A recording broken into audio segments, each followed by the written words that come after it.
Bon, on va passer au dossier 4, qui est un dossier un petit peu plus court maintenant.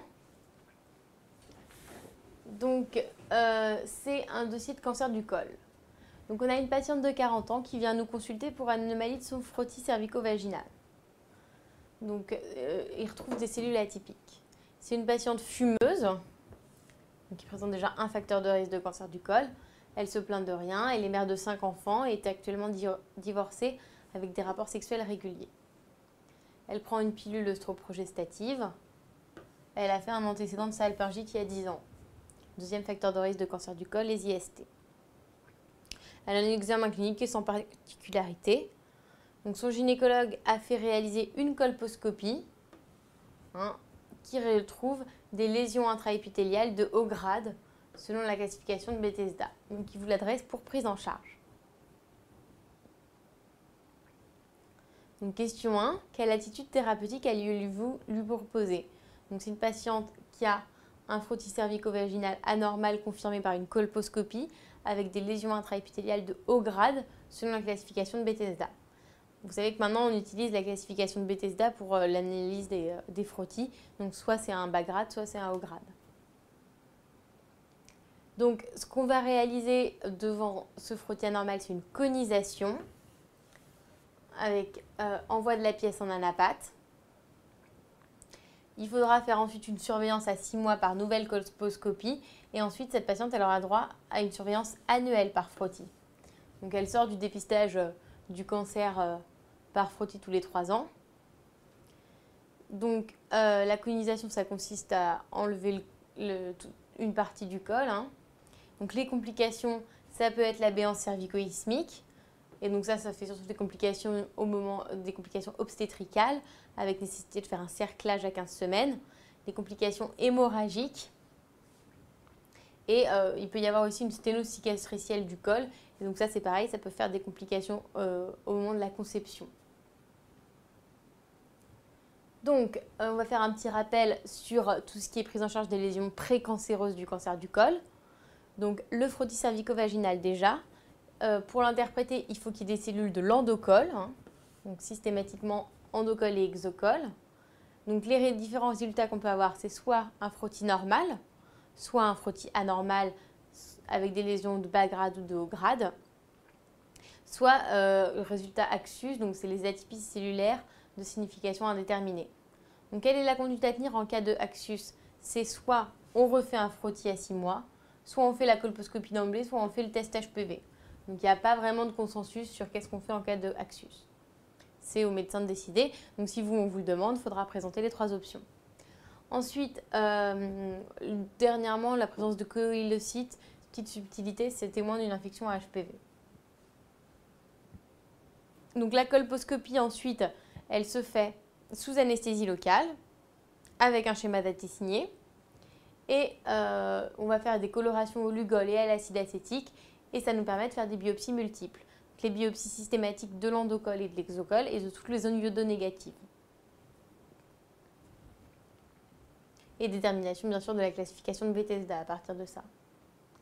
Donc, qu'est-ce qu'on fait en cas de lésion intraépithéliale de haut grade? C'est ce qu'on a vu, c'est la conisation d'emblée. Maintenant, en cas de lésion intraépithéliale de bas grade, là, les attitudes, elles ne sont pas consensuelles parce que dans 2 tiers des cas, ça peut disparaître. Dans 1 tiers, ça se transforme en lésion intraépithéliale de haut grade. Et donc là, ce n'est pas consensuel. Soit on surveille à 6 mois, soit on fait une conisation d'emblée. Donc voilà, pas vraiment de consensus pour ce qui est des lésions intraépithéliales de bas grade. Donc bien sûr, elle n'a pas suivi vos indications. Elle revient vous voir 8 ans plus tard. Elle a donc 48 ans. Elle a des métrorragies de sang rouge qui sont surtout provoquées au moment des rapports sexuels. Donc, on suspecte fortement chez cette patiente un cancer du col. Et donc, qu'est-ce qu'on va rechercher à l'examen physique pour nous orienter vers un cancer du col? Donc déjà, d'autres symptômes, signes fonctionnels de cancer du col, c'est les leucorrhées et les dyspareunies. On va faire ensuite un examen gynécologique complet.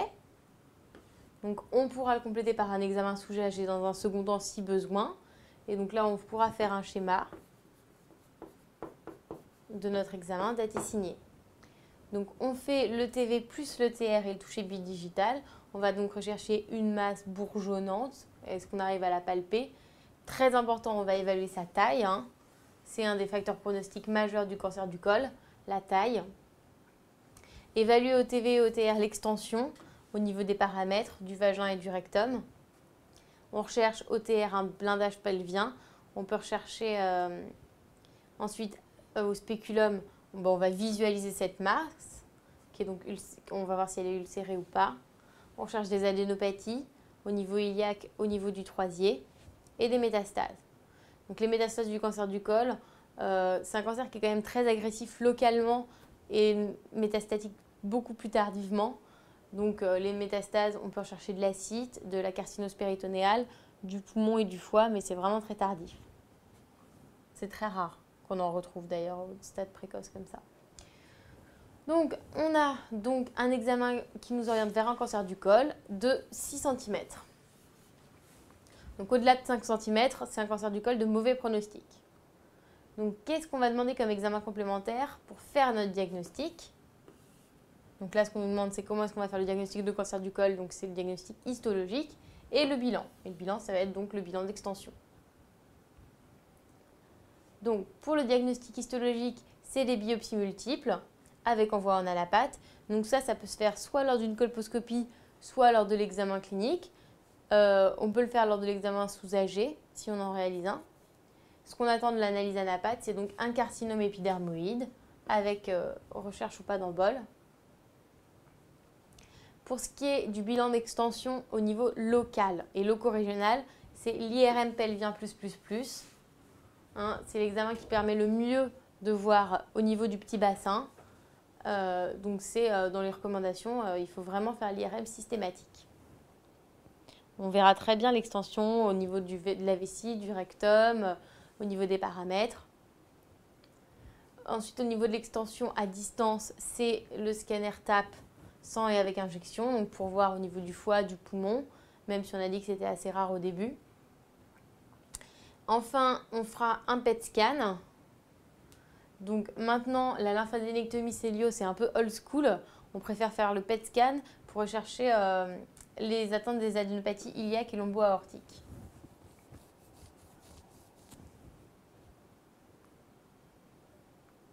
Donc au niveau biologique, NFS plaquette, c'est une patiente qui saigne. On veut s'assurer qu'elle n'est pas en anémie. Donc au niveau préthérapeutique, on fera un iono créate surtout avant le scanner, un bilan hépatique. Le SCC, le marqueur qui n'est pas utile au diagnostic mais pour le suivi. Donc à chaque fois que vous citez un marqueur dans un dossier de cancéro, il faut toujours mettre cette phrase. Dans aucun cas, un marqueur permet de faire le diagnostic, mais on aime bien les avoir pour le suivi. Donc ensuite, traîne encore dans les bouquins la cystoscopie et la rectoscopie. Donc ça, c'est vraiment uniquement si on a des signes d'envahissement de la vessie ou du rectum et, ou si on a un doute après l'IRM. La lymphadénectomie celluleux, comme on disait, ça a été largement remplacé par le PET scan.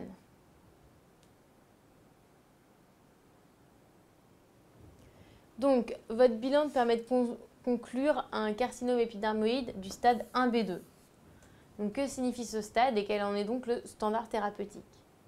Donc, alors, on a donc un cancer du col grand 1, ça veut dire que c'est un cancer qui est localisé et donc limité au col.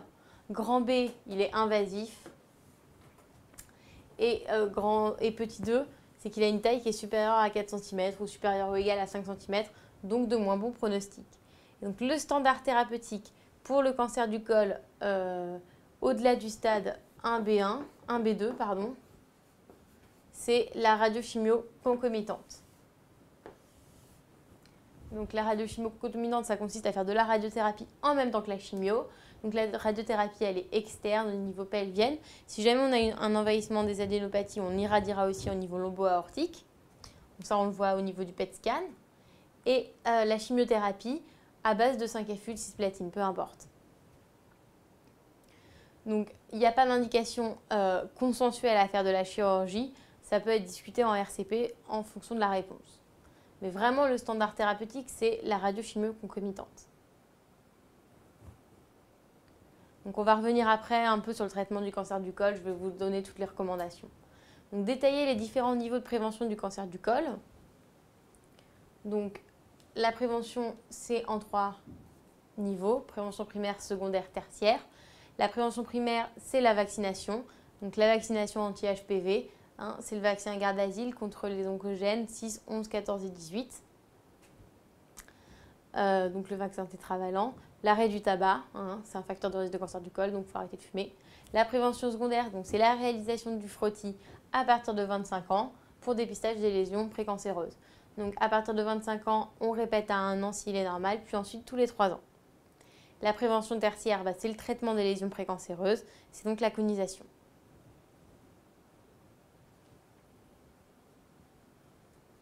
Donc voilà, en conclusion, je vous ai rappelé, pour tout ce qui est cancer gynéco, on utilise la classification FIGO et pas la TNM. Donc la classification FIGO du cancer du col, donc comme on a vu, 1 c'est cancer qui est localisé, A micro-invasif, B invasif, avec le cutoff de 4 ou 5 cm pour ce qui est de la taille. À partir du stade 2, il est étendu au-delà du col et à la paroi pelvienne au stade 3. Et 4, c'est le cancer qui est métastatique. Donc au niveau des traitements, donc, au stade 1A, c'est les tout petits cancers, ils sont micro-invasifs, c'est tout ce qui est conisation, trachélectomie. On peut faire une hystérectomie si la patiente ne désire pas garder son utérus. Tout ce qui est 1B1, donc c'est-à-dire les cancers qui sont invasifs mais qui font moins de 4 cm, il n'y a pas de consensus. Soit on fait la colpohystérectomie élargie plus lymphadénectomie, donc ça c'est le traitement chirurgical. Donc soit on fait la radiochimio, la radio plus la chirurgie, soit on fait uniquement de la radiothérapie. Donc stade 1B1, il faut retenir qu'il n'y a pas de consensus. Le traitement est décidé en RCP, soit c'est la chirurgie seule, soit la radiothérapie seule, soit les deux.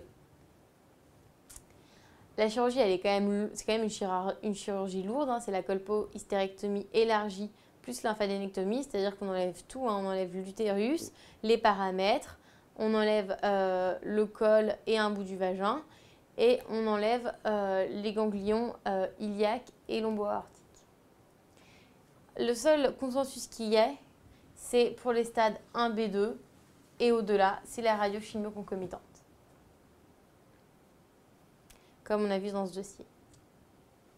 Pas oublier l'arrêt du tabac, l'aide au sevrage. Cette patiente, elle fumait, c'est un facteur de risque, il faut qu'elle arrête. Donc voilà, on a fini pour ce qui est du cancer du col. Donc pareil pour le cancer du col, il y a des recommandations HAS et 1K qui viennent de sortir et qui sont aussi disponibles sur le site de l'HAS.